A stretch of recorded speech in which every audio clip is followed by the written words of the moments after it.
네, 지금 들으신 것처럼 신당역 영무원을 살해한 30대 남성 피의자 영장실질심사가 진행이 되고요.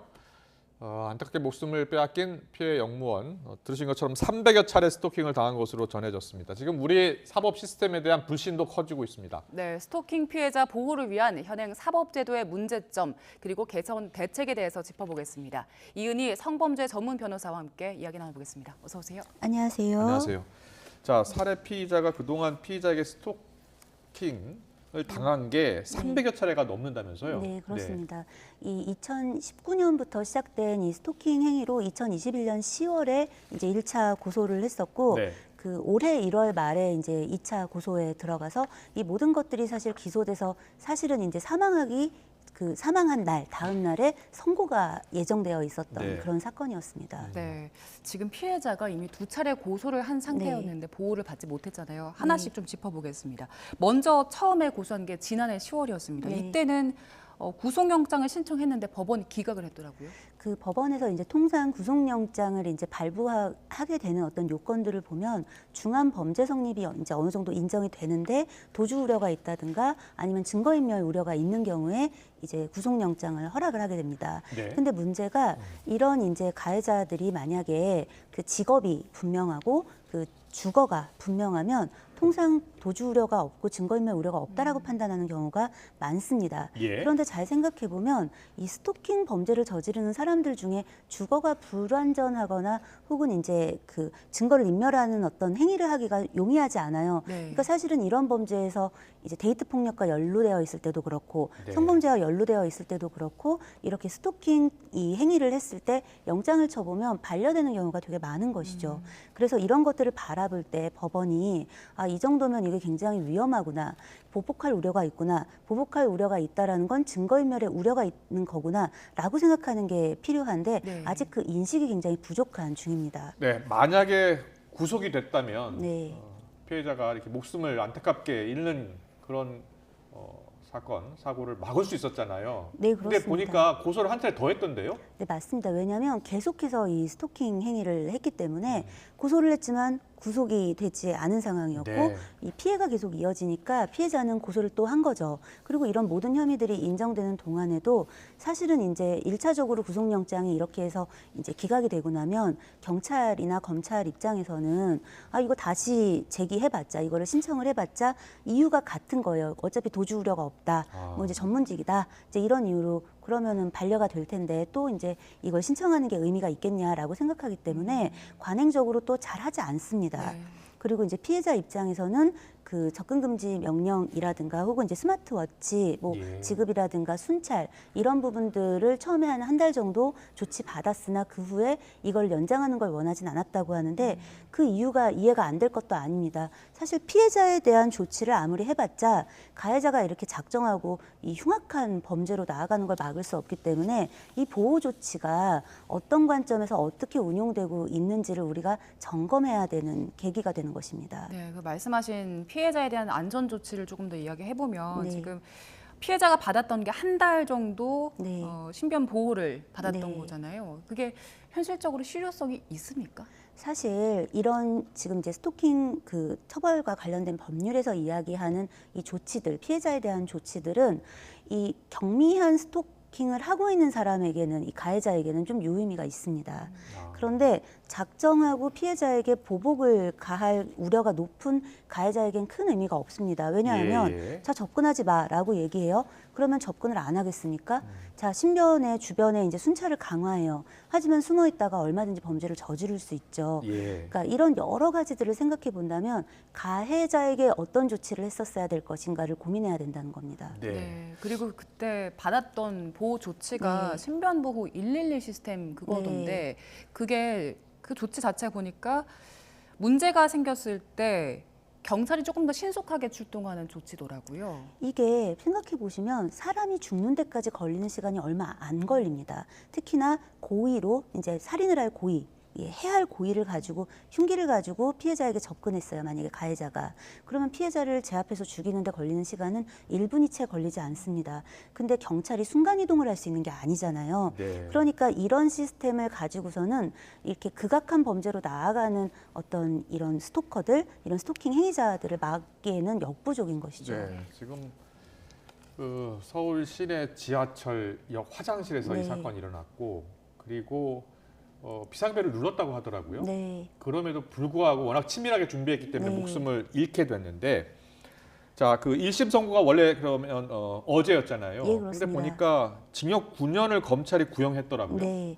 그러니까 상당히 이 중한 범죄라고 생각한 거 아닙니까? 그렇죠. 왜냐하면 여기에 보면은 뭐 이제 카메라를 뭐 촬영물을 이용해서 협박을 했던 것들도 있었고 네. 뭐 계속해서 한 350여 차례를 그 3년간 했잖아요. 피해자가 입은 피해가 상당하기 때문에 이 구형을 보면 얼마나 중한 범죄인지를 이제 추단할 수가 있습니다. 그런데 네. 이 사건 범죄가 일어난 어떤 배경을 살펴보면 사실 이제 크게 이 범죄가 두 가지로 나뉘잖아요. 스토킹과 예. 이제 성폭력 처벌 관련된 법률, 성폭법인 거예요. 예. 그런데 지금 하나 이 반의사 불벌죄이기 때문에 스토킹 범죄 같은 경우에 만약에 피해자가 합의를 해주게 되었다면 일단 이 스토킹에 대한 것들은 처벌할 수가 없어요. 아. 그런데 이 성범죄의 특성상 우리나라의 성범죄를 다루는 특성이 어떠하냐면 예. 피해자와 합의가 되면 이 부분을 양형에 너무나 적극적으로 반영합니다.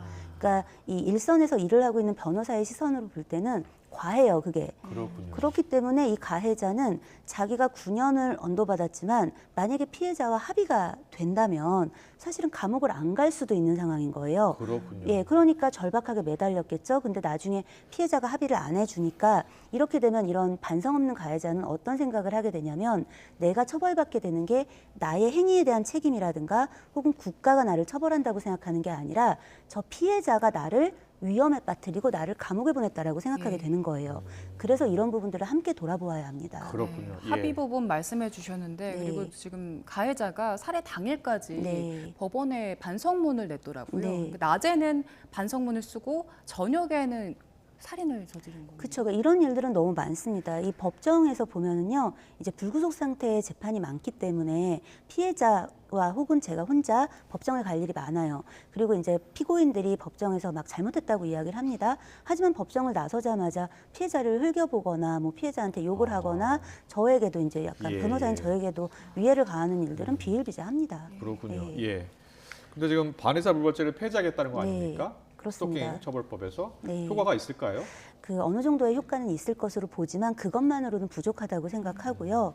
가해자를 중심으로 놓고 보는 보호 조치에 대해서도 고민을 해야 하고 지금 이 스토킹 처벌법이 문제가 좀 있습니다. 왜냐하면 예. 예를 들면 일선에서 고소를 이제 하기 위해서 이 변호사를 찾아 상담을 하시는 분들의 사건을 이렇게 들여다보면 좀 계획적으로 혹은 집요하게 그 스토킹을 하시는 분들일수록 법에 대해서 알아보고 해요.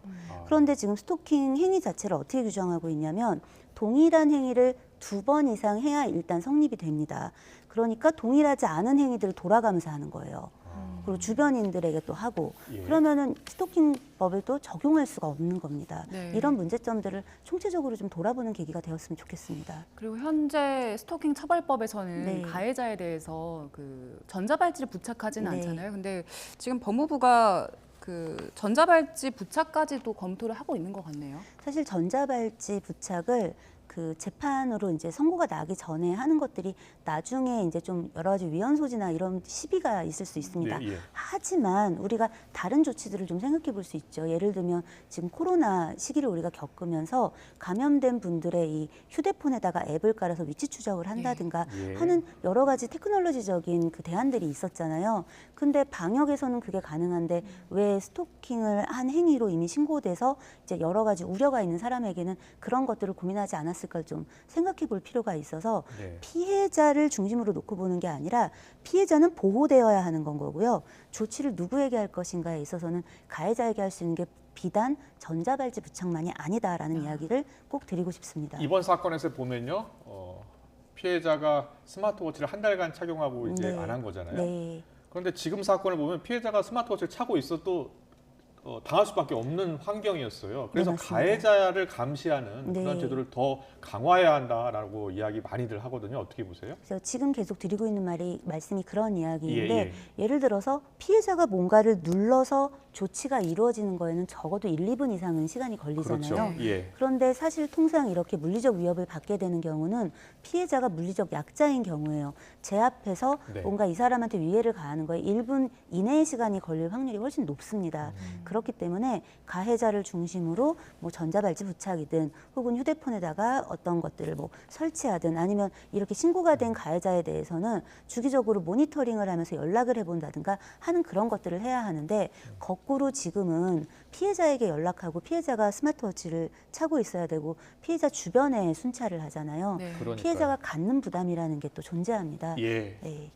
네, 그리고 지금 서울교통공사 측의 네. 대응이 좀 안일했다라는 지적들도 나오고 있어요. 이미 직위가 해제된 상태인데 전모 씨가 사내 내부망에 접근을 한 거잖아요. 이게 어떻게 가능했던 겁니까? 그 통상 모든 회사들이 거의 대부분의 회사들이 직위 해제했지만 이 사람이 해임된 게 아니면 예. 이런 사람들이 인트라넷을 접근하는 것 자체를 막고 있지는 않습니다. 제가 네. 알기로는 그렇고요. 아, 예. 대부분의 경우에 이 부분보다도 더 심각한 건 사실은 현실적으로는 법에 딱 적혀 있는 뭐 층을 분리한다든가 예. 부서를 분리한다든가 하는 것 이외의 조치를 하지 않는 경우가 많고 2차 피해가 일어나는 걸 알면서도 불어 조치하지 않는 일들이 많습니다.